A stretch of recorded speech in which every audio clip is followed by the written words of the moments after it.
bien salut tout le monde, aujourd'hui je vous apprends à passer les vitesses à la volée, donc sans embrayage en up et en down. Tout simplement. Et donc je vais vous expliquer comment le faire avec une 50 pour ma part, mais ça marche sur toutes les motos.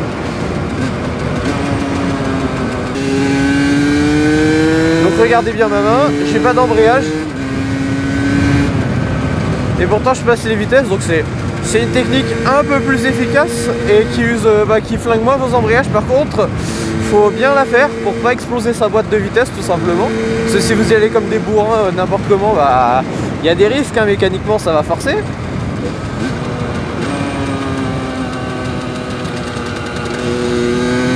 Mais là comme ça.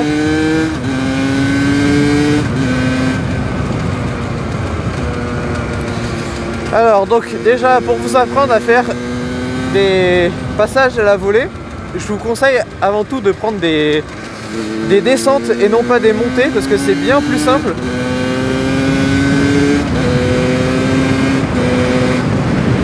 Voilà, vous voyez. Et d'avoir des chaussures relativement dures. Pour ma part avec une AM6 ça force sur le pied. Donc là j'ai des vraies chaussures.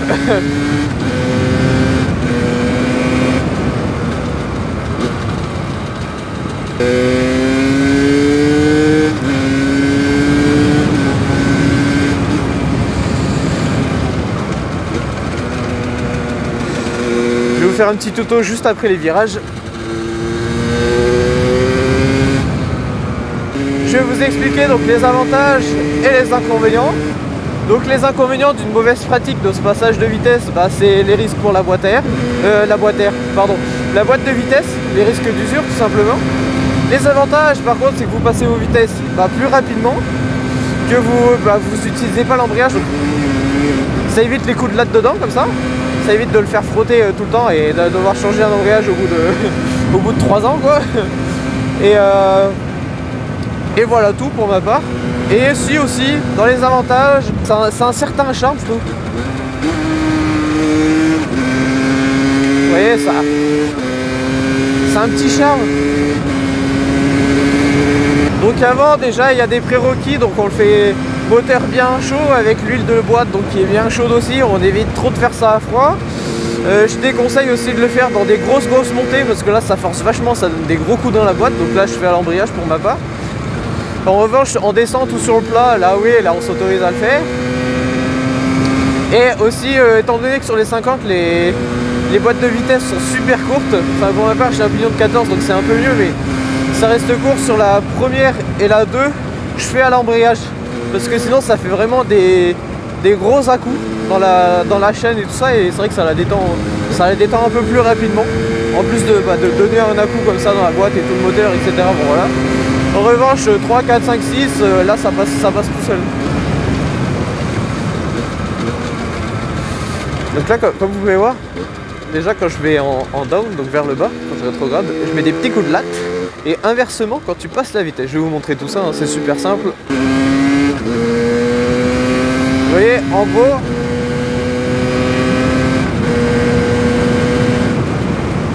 alors je conseille aux gens déjà qui veulent s'entraîner de faire ça à mi-régime et pas à très haut régime, de faire ça avec des motos qui ont peu de cylindrées, qui ont peu de patates. On va faire des wheelings quoi, ce serait dommage. On va passer à la pratique. Je vais vous montrer donc comment faire, donc je vais rétrograder un petit peu. Donc en théorie, je vous explique déjà en théorie comment il faut faire. Vous prenez votre boîte de vitesse, voilà, donc vous calez votre pied. Donc là je vous explique en up, donc pour monter les vitesses. Vous calez votre pied sous le sélecteur de vitesse, vous appuyez légèrement dessus juste avant de passer la vitesse, donc vous faites comme si vous alliez passer la vitesse sans trop forcer. Et au moment où vous allez lâcher légèrement les gaz, vous mettez un petit à-coup. Vous voyez, donc là je lâche les gaz à droite, je mets un tout petit arrêt de gaz comme ça, et je mets le dernier à coup et après ça passe tout seul, il n'y a même pas besoin de forcer. Donc vous forcez. Bon là je suis déjà en 6. Et pour rétrograder, donc vous attendez à peu près de descendre en régime et là, petit coup de gaz, pareil t'appuies dessus, et au moment où tu mets le coup de gaz, ça passe tout seul. Donc là j'ai les gaz, là au moment où je vais lâcher, ça va passer tout seul. Tout simplement. Donc en fait tu forces légèrement sur ton sélecteur ici comme ça, et au moment où tu mets le petit à-coup pour passer la vitesse, tu tu lâches le gaz, tu mets une petite coupure de gaz. Et pour rétrograder, l'inverse, tu appuies sur ton sélecteur vers le bas, tu mets un petit coup de latte tout simplement, et ça rétrograde tout seul.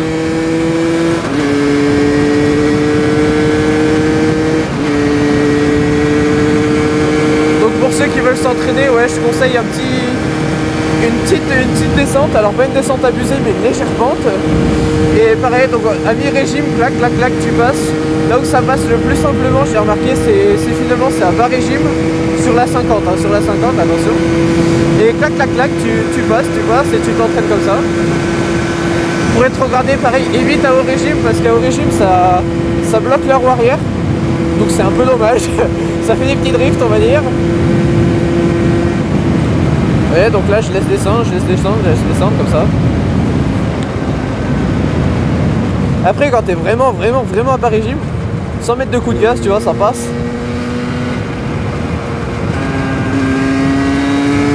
Sans embrayage.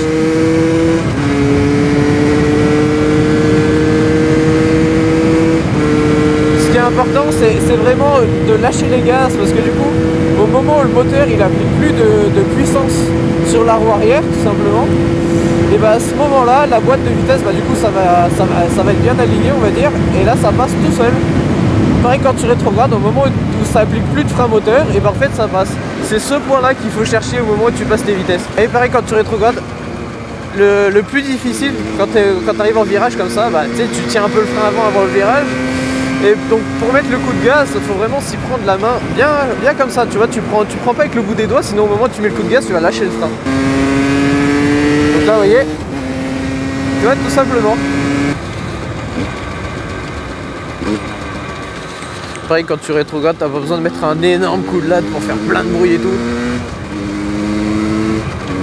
Un léger, très léger, un petit filet de gaz. Petit filet de gaz mais assez direct quand même, ça suffit. Vous voyez, avec celle-là que je passe à l'embrayage, et après toutes les autres ça passe. Alors pareil, ça dépend de votre transmission, j'arrive quand même beaucoup plus facilement depuis que j'ai le pignon de 14, alors qu'en pignon de 13 ça tapait déjà un peu plus, forcément il y avait plus de couple, et les passages étaient plus petits, plus courts. C'est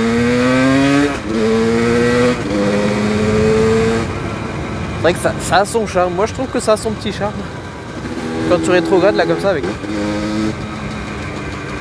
ton petit coup de gaz là.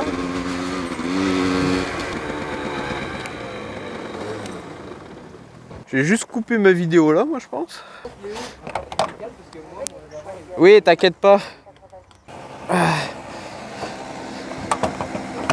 va falloir que je coupe la vidéo ici, moi.